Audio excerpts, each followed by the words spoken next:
नमस्कार दोस्तों, एक बार फिर से आप सबों का स्वागत है उस कार्यक्रम में जिसका नाम है सत्य वचन। मित्रों, इन दिनों हम बाइबल अध्ययन मार्गदर्शिका के ऊपर अध्ययन करते आ रहे हैं। बाइबल अध्ययन मार्गदर्शिका के अंदर हम प्रकाशन क्या है इस बात पर ध्यान केंद्रित करेंगे।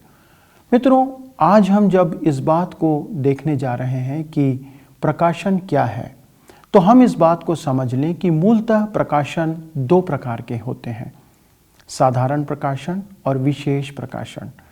साधारण प्रकाशन के द्वारा मनुष्य यह जान सकता है कि एक सृष्टिकर्ता है, जैसे सूरज, चांद, तारे, पेड़ पौधे, पहाड़, नदी, नाले, अनेकों प्रकार के जीव जंतु, इन सब की सृष्टि किसी के द्वारा की गई है। और इसका मतलब है कि इसका रचने वाला है, एक सृष्टिकर्ता है, एक परमेश्वर है जिसने इसे रचा है। इसलिए कोई भी मनुष्य सृष्टिकर्ता के होने का इनकार नहीं कर सकता। इस सृष्टि के द्वारा परमेश्वर ने अपने आप को संसार के सामने या संसार पर प्रकट कर दिया कि वही इसका रचयिता है, उसने यह सब कुछ रचा है।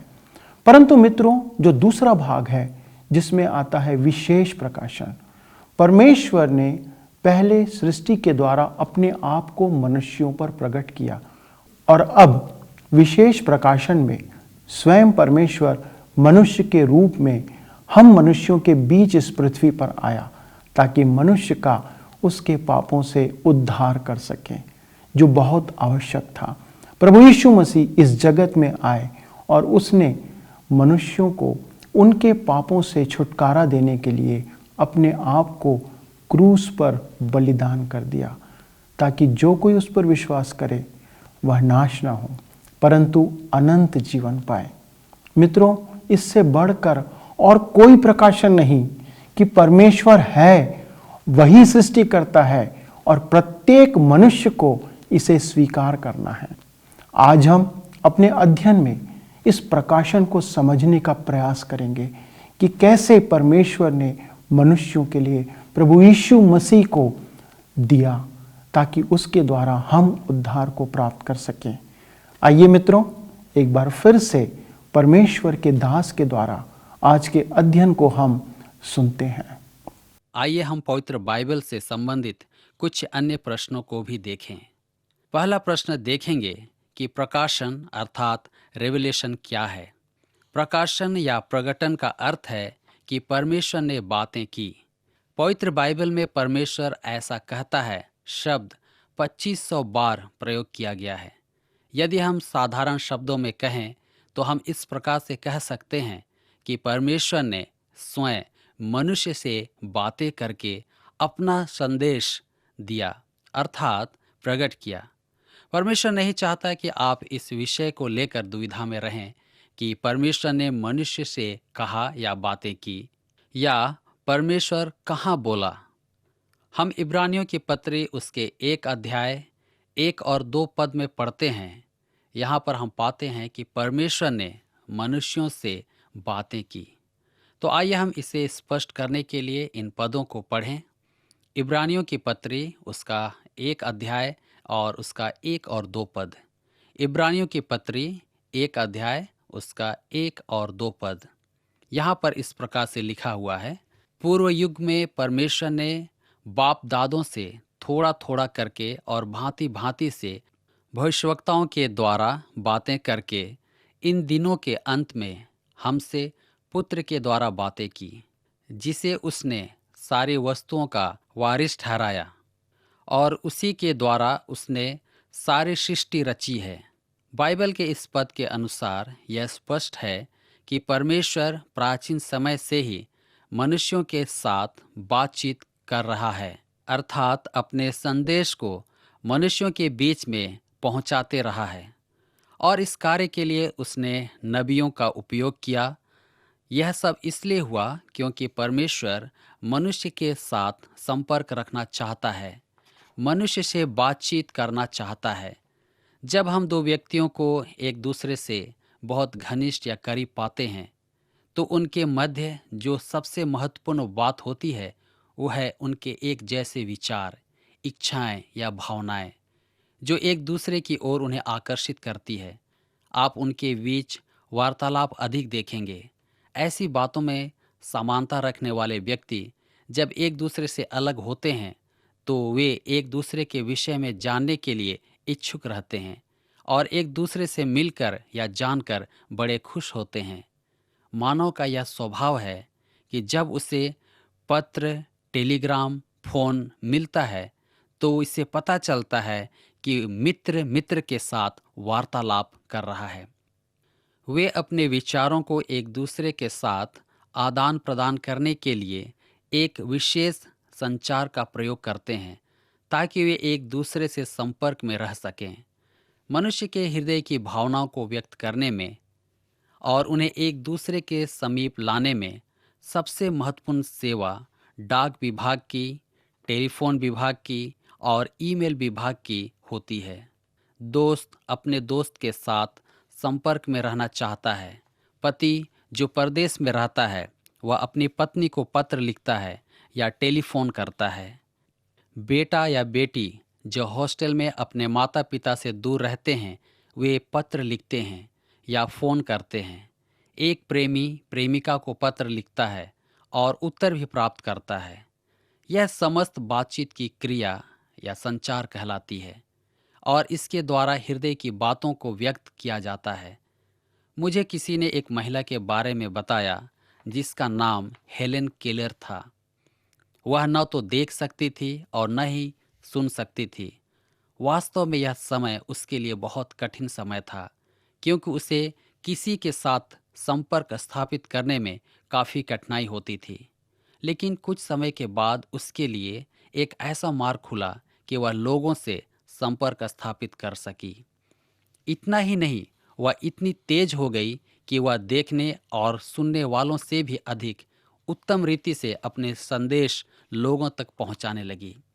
उसने कई गीतों को लिखा जिसे आज भी हम गाते हैं।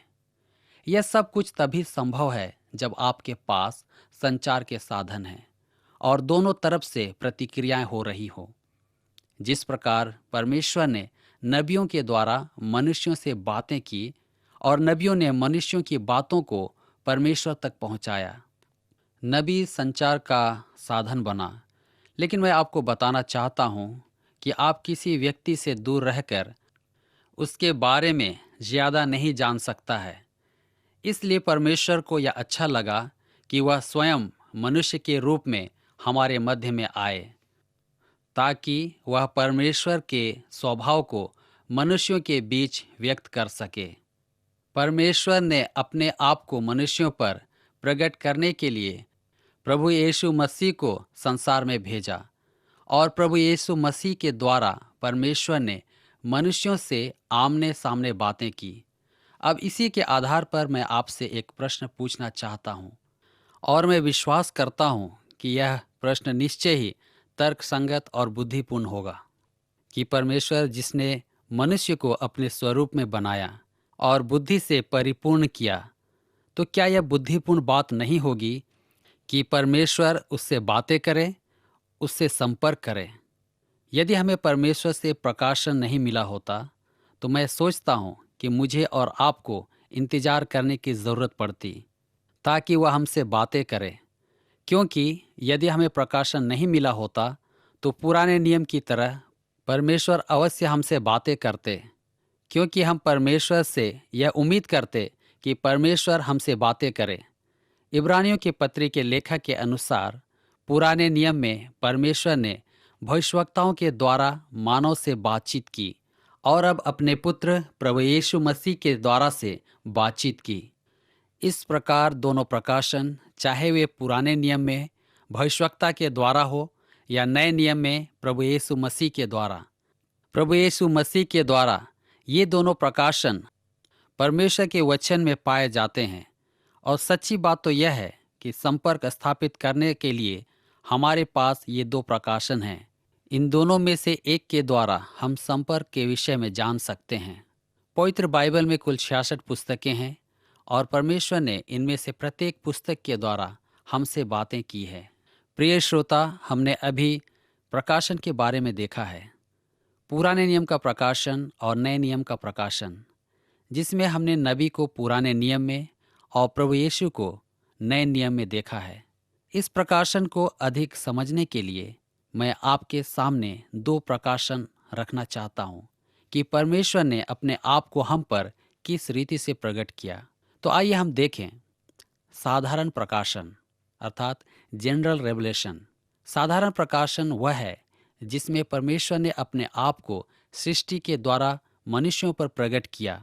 उसने शब्दों के द्वारा सूरज, चांद, तारे, पेड़ पौधे और हर एक प्रकार के जीव जंतुओं को बनाया।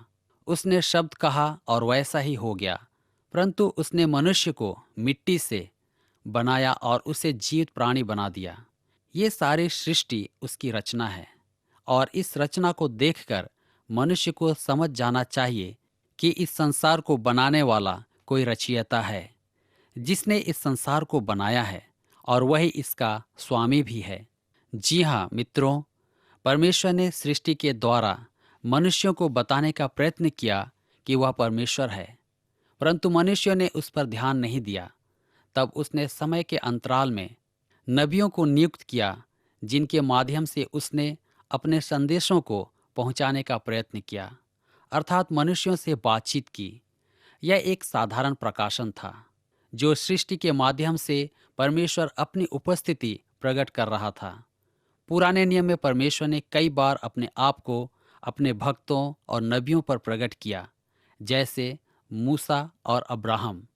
परमेश्वर ने अपने आप को हम पर प्रकट करने के लिए एक मार्ग को चुन लिया ताकि हम उसे और अधिक जान सकें। सारी सृष्टि उसकी उपस्थिति या अस्तित्व की गवाही देती है कि यह उसका प्रकाशन है। पवित्र बाइबल की पुस्तक भजन संहिता 19 अध्याय उसके 1 पद से लेकर 4 पद में सृष्टि परमेश्वर की महिमा करती है। आकाश ईश्वर की महिमा वर्णन कर रहा है और आकाश मंडल उसकी हस्तकला को प्रकट कर रहा है।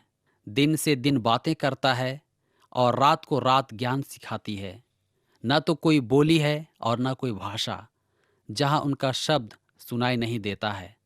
उनका स्वर सारी पृथ्वी पर गूंज गया है और उनके वचन जगत के छोर तक पहुँच गए हैं। उनमें उसने सूर्य के लिए एक मंडप खड़ा किया है। प्रिय श्रोता, इस वचन के अनुसार परमेश्वर के अस्तित्व और उसके सामर्थ्य को उसकी सृष्टि में स्पष्ट रूप से देखा जा सकता है। उसकी सजावट, जटिलता और अद्भुत रचना अस्तित्व में रहने वाले सामर्थ्य और महिमामय रचयिता से कहती है। इसी प्रकार रोमियो की पत्री उसके 1 अध्याय और उसके 20 पद में साधारण प्रकाशन की चर्चा की गई है, क्योंकि उसके अनदेखे गुण अर्थात उसकी सनातन सामर्थ और परमेश्वरत्व जगत की सृष्टि के समय से उसके कामों के द्वारा देखने में आते हैं, यहाँ तक कि वे निरुत्तर हैं। प्रिय श्रोता, जब हम भजन संहिता 19 अध्याय और उसके 1 पद से लेकर के 4 पद और रोमियो की पत्री उसके 1 अध्याय उसके 20 पद को देखते हैं, तो हमें यह पता चलता है कि ये दोनों बाइबल पद परमेश्वर के अनंत सामर्थ और पवित्र स्वभाव की शिक्षा देते हैं, जिसे हम स्पष्ट रूप से देख सकते और समझ सकते हैं। इसलिए इस सत्यता से इनकार करने के लिए हम कोई बहाना नहीं बना सकते। पवित्र वचन के अनुसार हम यह कह सकते हैं कि परमेश्वर का साधारण प्रकाशन सब लोगों के लिए है, सब समय के लोगों के लिए है और सभी जगह के लोगों के लिए है, जो यह प्रमाणित करता है कि परमेश्वर है और वह ज्ञानी, शक्तिशाली और सबसे श्रेष्ठ है, जो इस जगत का रचयिता है, ताकि कोई मनुष्य यह न कहने पाए कि वो परमेश्वर को नहीं जानता, क्योंकि प्रत्येक मनुष्य के अंदर इस बात की समझ दी गई है कि वह सृष्टि को देखकर समझ सकता है कि इसका बनाने वाला कोई है और वह परमेश्वर है। हमें ये सब बातें पवित्र वचन के द्वारा मालूम होती है कि परमेश्वर ने सृष्टि के माध्यम से मनुष्यों से बात की। प्रिय श्रोता, परमेश्वर ने अपने आप को मनुष्यों पर प्रकट करने के लिए 2 प्रकार के प्रकाशन को प्रयोग किया। जनरल रेवलेशन अर्थात साधारण प्रकाशन, जिसका अध्ययन हमने अभी किया, और दूसरा यह है विशेष प्रकाशन यानी स्पेशल रेवलेशन। अभी तक हमने साधारण प्रकाशन में प्राकृतिक या सृष्टि के सत्यों के द्वारा परमेश्वर को प्रकट करने के बारे में देखा, लेकिन अब हम एक विशेष प्रकाशन पर प्रकाश डालने जा रहे हैं। इस प्रकाशन में हम विशिष्ट सच्चाई को पाते हैं और इस सच्चाई को हम परमेश्वर की अलौकिक शक्ति के द्वारा जान सकते हैं।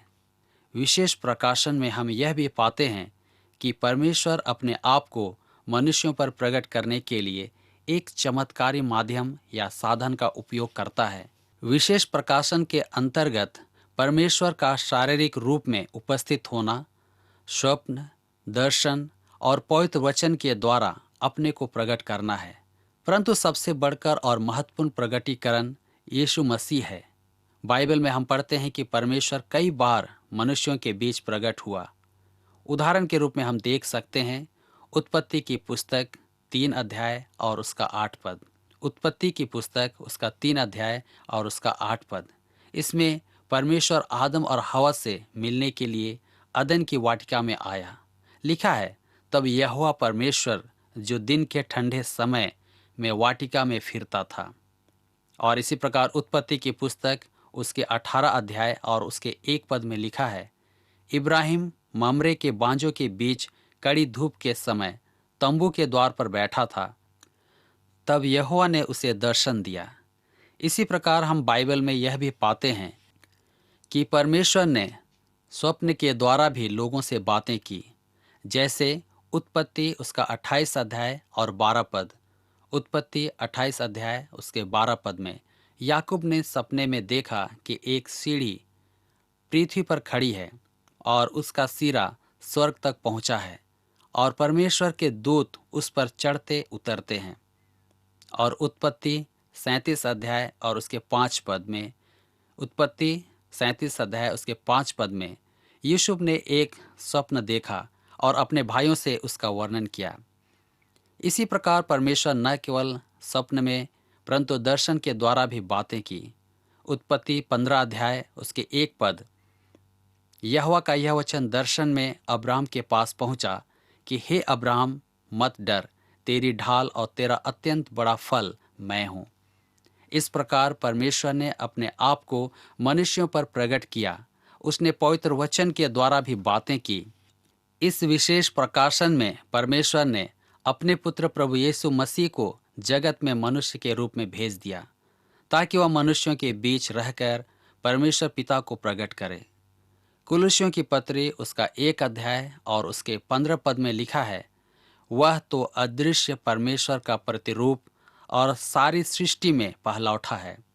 और आगे यह भी लिखा है कुलुस्सियों उसके 2 अध्याय उसके 9 पद में, क्योंकि उसमें ईश्वरत्व की सारी परिपूर्णता सदैव वास करती है। जी हाँ, यीशु हमारे बीच में रहे और मनुष्यों से आमने सामने बातचीत की, उनसे हर समय संपर्क रखा, उनकी ज़रूरतों के समय उनकी सहायता की। लोगों को उसने बीमारों से, दुष्टात्मा से और अनेक बंधनों से छुटकारा दिया। यूहन्ना रचित सुसमाचार उसके 1 अध्याय और 14 पद, यूहन्ना रचित सुसमाचार उसका 1 अध्याय और उसके 14 पद में लिखा है, और वचन देहधारी हुआ और अनुग्रह और सच्चाई से परिपूर्ण होकर हमारे बीच में डेरा किया, और हमने उसकी ऐसी महिमा देखी जैसे पिता के एकलौते की महिमा। प्रिय श्रोता, प्रभु यीशु देह धारण कर हमारे मध्य में 33.5 साल तक रहे और परमेश्वर के स्वभाव को हमें बताते और सिखाते रहे, क्योंकि प्रभु यीशु एक विशेष योजना के अंतर्गत एकलौता पुत्र जो पिता की गोद में है, उसी ने उसे प्रकट किया। अर्थात यीशु मसीह ने परमेश्वर पिता को इस पृथ्वी पर मनुष्यों के बीच प्रकट किया। परमेश्वर सीधे रूप में मनुष्यों से बातें कर रहे थे ताकि मनुष्यों के लिए उद्धार के कार्य को पूरा करे और उन्हें छुटकारा दे। नए नियम में प्रभु यीशु मसीह ही विशेष प्रकाशन है, क्योंकि परमेश्वर स्वयं मनुष्य बनकर इस पृथ्वी पर मनुष्यों के बीच में रहने के लिए आ गए ताकि हम उसे नज़दीकी से जान सकें, बातचीत कर सकें। वो हमारे दुख और सुख में शामिल हुए। इससे बढ़कर हमें एक और कौन सा प्रकाशन चाहिए, क्योंकि 2 ही मुख्य प्रकाशन हैं। साधारण प्रकाशन जिसमें परमेश्वर दूर से मनुष्यों से बातें करते रहे, परंतु विशेष प्रकाशन में वे स्वयं स्वर्ग का सिंहासन छोड़कर पृथ्वी पर आ गए, ताकि वह हमारे साथ आमने सामने संपर्क रख सके, हमारे लिए उद्धार की योजना के कार्य को पूरा कर सके। इन दोनों प्रकाशनों का बाइबल में बहुत महत्वपूर्ण स्थान है, क्योंकि परमेश्वर ने मनुष्यों से प्रत्यक्ष और अप्रत्यक्ष रूप से बातें की हैं। इसलिए परमेश्वर के प्रकाशन को समझना हमारे लिए अत्यंत जरूरी है, ताकि हम उसके वचन को और गहरे रूप से समझ सकें। क्योंकि परमेश्वर ने मनुष्यों पर इन्हीं दो प्रकाशनों के माध्यम से अपने आप को प्रकट किया है, ताकि हम उस महान परमेश्वर को नज़दीकी से जान सकें, उससे संपर्क कर सकें। परमेश्वर ने हमसे अपनी सृष्टि के द्वारा, स्वप्न और दर्शन के द्वारा, नबियों के द्वारा, अपने पवित्र और जीवित वचन के द्वारा और अपने पुत्र यीशु मसीह के द्वारा हमसे बातें की है। उपर्युक्त सभी साधनों को परमेश्वर ने मनुष्यों से संपर्क स्थापित करने के लिए उपयोग किया, ताकि हम उसके निकट बने रहें और सिर्फ उसी की महिमा और स्तुति करें। बाइबल के एक पाठक ने इस प्रकार से लिखा है, इस पुस्तक में परमेश्वर का मन, मनुष्य की दशा, उद्धार का मार्ग, पापियों का विनाश और विश्वासियों की खुशी भरी हुई है। इसके धार्मिक सिद्धांत पवित्र, इसके नियम या आदेश एक दूसरे को जोड़ने वाले हैं। इस पुस्तक में लिखे गए इतिहास सच्चे और निर्णय अपरिवर्तनीय हैं, अर्थात इसके निर्णय को नहीं बदला जा सकता है। इसलिए इसको पढ़ना, समझ प्राप्त करना है और इस पर विश्वास लाना, सुरक्षित होना है और इसका जीवन में अभ्यास करना या इसके अनुसार चलना, पवित्र बनना है। इसमें आपका मार्गदर्शन करने की पर्याप्त सामग्री है, आपकी आत्मिक तृप्ति के लिए पर्याप्त भोजन है और आपको प्रसन्न रखने के लिए भरपूर आनंद व शांति है। यह यात्रियों के लिए मानचित्र, तीर्थ यात्रियों के लिए छड़ी, वायुयान या जहाज चलाने वाले चालक के लिए दिशा यंत्र है, एक सैनिक के लिए तलवार और मसीही व्यक्ति का चरित्र है। यहाँ पर स्वर्गलोक पुनः स्थापित हुआ है, अर्थात स्वर्गलोक खुल गया और नरक का द्वार प्रकट हो गया है। प्रभु यीशु इसका गौरवशाली विषय है, हमारी भलाई इसकी परिकल्पना है और इसका अंत परमेश्वर की महिमा है। इसे हमारे हृदय पर शासन करना चाहिए, हमें स्मरण शक्ति से भरना चाहिए और इसे हमारे कदमों का मार्गदर्शन करना चाहिए। इसलिए आप इसे धीमी गति से निरंतर प्रार्थना के साथ पढ़ें। इसे जीवन में आपको दिया गया है और यह न्याय के दिन खुलेगी और हमेशा तक स्मरण की जाएगी। इसमें उच्चतम श्रेणी का उत्तरदायित्व शामिल है, जो महान परिश्रम के लिए प्रतिफल प्रदान करेगी और उन सब को दोषी ठहराएगी जो इसकी बातों को तुच्छ जानते हैं। प्रिय श्रोता, आज के इस बाइबल अध्ययन को यहीं पर समाप्त करते हैं और मैं आशा करता हूँ कि आज के इस अध्ययन से आपको अवश्य ही सहायता पहुँची है। हमारी प्रार्थना है कि प्रभु हम सबको अपनी प्रकाशन समझाए, ताकि हम परमेश्वर से और अधिक प्रेम कर सकें। हमारे प्रभु यीशु के नाम में मांगते हैं, आमीन। मित्रों, मैं आशा करता हूं और विश्वास करता हूं कि आज के अध्ययन के द्वारा आपने अवश्य ही अपने जीवन में प्रकाशन के महत्व को समझ लिया होगा और यह भी जान लिया होगा कि परमेश्वर ही सृष्टि करता है, जिसने हमें रचा है। आज हमें उसे पहचानने की आवश्यकता है, उसे ढूंढने की आवश्यकता है, उसे खोजने की आवश्यकता है, क्योंकि यीशु स्वयं मनुष्य के रूप में हमारे बीच में आए और उसने अपने कार्यों के द्वारा इस बात को प्रकट कर दिया कि वही परमेश्वर है, वही अदृश्य परमेश्वर का प्रतिरूप है जो हमारे लिए इस संसार में आया। इसलिए आइए हम उसके प्रकाशन को समझें और स्वीकार करें, ताकि हम उस जीवित परमेश्वर को अपने जीवन में ग्रहण कर सकें, उसे उद्धारकर्ता के रूप में ग्रहण कर सकें। परमेश्वर हम सबों की सहायता करे कि हम प्रभु यीशु मसीह को पहचानने पाएं और अपने जीवन में एक उचित और सही निर्णय लें और उस पर निर्भर कर सकें। मित्रों, आज का कार्यक्रम आपको कैसा लगा? यह बात हम जानना चाहते हैं।